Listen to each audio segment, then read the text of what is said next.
Existiram pelo menos 4 outros tipos de ser humano na Terra. Hoje existe um. Isso não é evolução fazendo seu trabalho lento e gentil. Isso é um desaparecimento.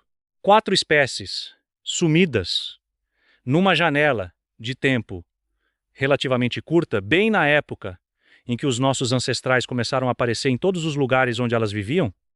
Alguns cientistas chamam isso de causas naturais, outros chamam de azar e mau tempo.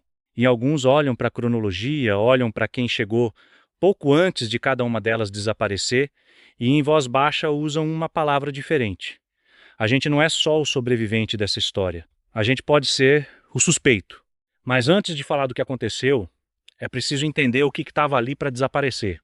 Porque a maioria das pessoas imagina a evolução humana como uma linha reta, um macaco que vai ficando em pé aos poucos até virar você. Não foi nada disso. Foi um arbusto cheio de galhos vivos ao mesmo tempo. Havia os neandertais, na Europa e no Oriente Médio, robustos, construídos para sobreviver ao frio. Havia os denisovanos, espalhados pela Ásia, uma espécie humana inteira que a gente só descobriu a partir de um pedaço de osso, de dedo e alguns dentes. Havia o Homo erectus, que durou quase 2 milhões de anos, mais tempo do que qualquer outro tipo de humano já conseguiu. E havia o Homo floresiensis, um humano minúsculo, de pouco mais de 1 metro, que vivia numa ilha da Indonésia e ganhou o apelido de Hobbit. Houve um tempo, e não faz tanto tempo assim, em que se você atravessasse o mundo antigo, poderia cruzar com 3 ou 4 espécies completamente diferentes de gente, cada uma andando em pé, cada uma usando ferramentas, cada uma enterrando os seus mortos, e uma a uma, todas elas desapareceram. E aqui vem a primeira coisa que precisa ficar clara, porque ela muda o peso do caso inteiro. Esses outros humanos não eram burros, não eram rascunhos mal feitos da gente, esperando para serem corrigidos. Pega os neandertais. Por muito tempo a palavra neandertal foi usada como xingamento, o bruto estúpido de porrete na mão. Essa imagem está morta. Os neandertais tinham o cérebro do tamanho do nosso, às vezes maior, faziam ferramentas, dominavam fogo, faziam joias com garras de águia, pintavam nas paredes das cavernas, cuidavam dos seus feridos e dos seus idosos. Existem esqueletos de neandertais com ferimentos gravíssimos já cicatrizados, o que significa que alguém alimentou e cuidou daquela pessoa por meses enquanto ela não conseguia se defender sozinha. Isso não é brutalidade. Isso é ternura, dezenas de milhares de anos antes de nós. Eles sobreviveram na Europa da Era do Gelo, em condições que matariam você em um único dia por centenas de milhares de anos. Eles não eram uma versão inacabada de nós. Era um tipo de ser humano completo. E é exatamente por isso que o desaparecimento deles é um mistério, e não uma nota de rodapé. Espécies fortes, inteligentes e bem adaptadas não somem por acaso. Alguma coisa as derrubou. Então a investigação começa. E, como em qualquer investigação, existem várias linhas, vários suspeitos e nenhuma confissão limpa. O primeiro suspeito é o mais óbvio: nós. Não necessariamente com violência, com lanças e guerra, embora isso também possa ter acontecido em alguns lugares. O assassinato mais provável é mais frio do que isso. É a competição. Os 2 tipos de humano queriam exatamente as mesmas coisas. A mesma caça, as mesmas cavernas, o mesmo território, a mesma comida. E o Homo sapiens parece ter sido só um pouco mais eficiente em conseguir tudo isso. A gente se reproduzia mais rápido, se espalhava mais longe, organizava grupos maiores e mais coordenados. Não precisa de uma batalha. Basta que, ano após ano, a gente consiga tirar um pouco mais de comida do mesmo pedaço de terra. Aos poucos, os outros humanos foram empurrados para os cantos mais difíceis e mais pobres do mundo e foram minguando. Não foi um golpe, foi um estrangulamento lento, refeição por refeição, até não sobrar comida suficiente para eles existirem. Mas aí o caso fica mais complicado, porque talvez o culpado não seja a gente.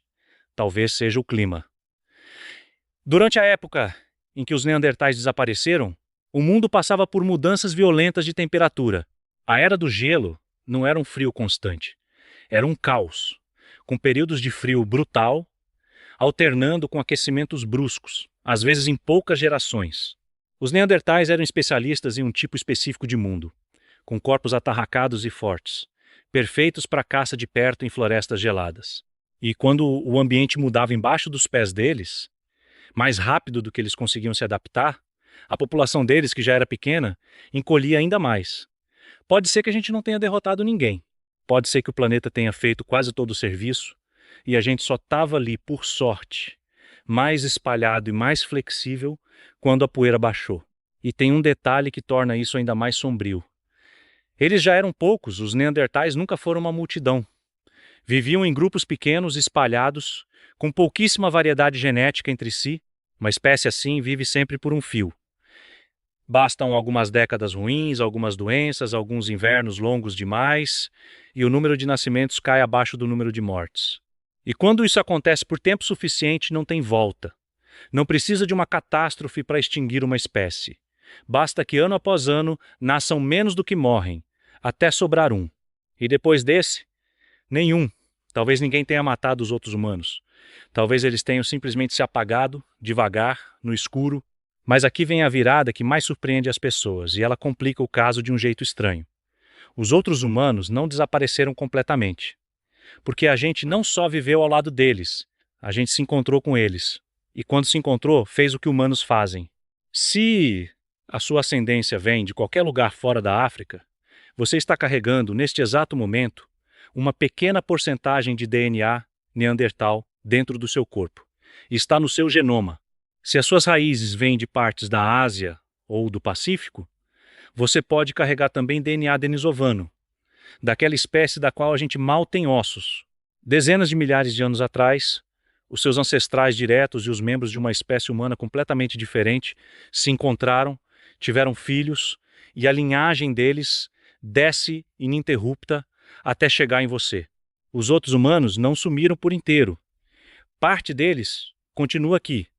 Parte deles está em você, na sua pele, no seu sistema imunológico, na forma como seu corpo lida com o frio e com a altitude. Então talvez o final da história não tenha sido só extermínio. Talvez tenha sido também absorção. A gente não apagou eles por completo. A gente engoliu eles. E tem mais uma coisa que quase ninguém ouve. A gente também quase não conseguiu. A nossa própria espécie, a que venceu, chegou perigosamente perto de acabar antes mesmo de começar. Escondida no DNA humano, existe a marca de um momento, em algum ponto do nosso passado profundo, em que a nossa população inteira pode ter desabado para apenas alguns milhares de indivíduos.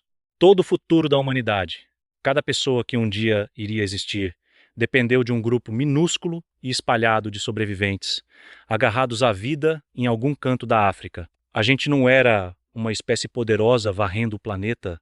Por um bom tempo, a gente foi um animal ameaçado de extinção, a um século ruim de distância de desaparecer, exatamente como todos os outros acabaram desaparecendo. O fato de você existir já é o resultado daquele pequeno grupo não ter morrido por completo. Então, juntando todas as provas, qual é o veredito? A verdade desconfortável é que não existe um único culpado. Não houve um único dia, uma única batalha, um único momento em que o último dos outros humanos caiu. O mais provável é que tenha sido tudo ao mesmo tempo e diferente em cada lugar do mundo. Em algumas regiões a gente competiu e venceu pela comida, em outras o clima fez o serviço, em outras os grupos deles já eram pequenos demais para continuar, e em muitos lugares a gente simplesmente se misturou a eles, absorveu eles, até que pararam de existir como algo separado. Não foi um assassinato com uma arma só. Foram 1000 pequenas causas, espalhadas por milhares de anos em um mundo inteiro. E mesmo assim, em todas as versões da história, tem sempre a mesma figura presente na cena, chegando pouco antes do fim. A gente. O que se sabe com certeza é o final. Por volta de 40 mil anos atrás, os últimos das grandes outras espécies humanas se apagaram. E a partir daquele ponto, pela primeira vez em milhões de anos, restou um único tipo de ser humano na Terra. Nós. Sozinhos. O único sobrevivente de uma família que um dia foi numerosa. E é aí que mora a parte mais desconfortável de tudo. A gente cresceu achando que ser o único tipo de humano é o estado natural das coisas, que sempre foi assim, que tinha que ser assim. Mas não é. É uma anomalia. É uma exceção rara e recente. Por quase toda a história da humanidade, dividir o planeta com outros tipos de gente era o normal. A solidão é que é nova. E talvez o motivo da gente sentir que sempre esteve destinado a estar aqui, que somos o ponto final, para onde tudo apontava, seja só este, que não sobrou mais ninguém para discordar. A pergunta de verdade não é o que aconteceu com eles.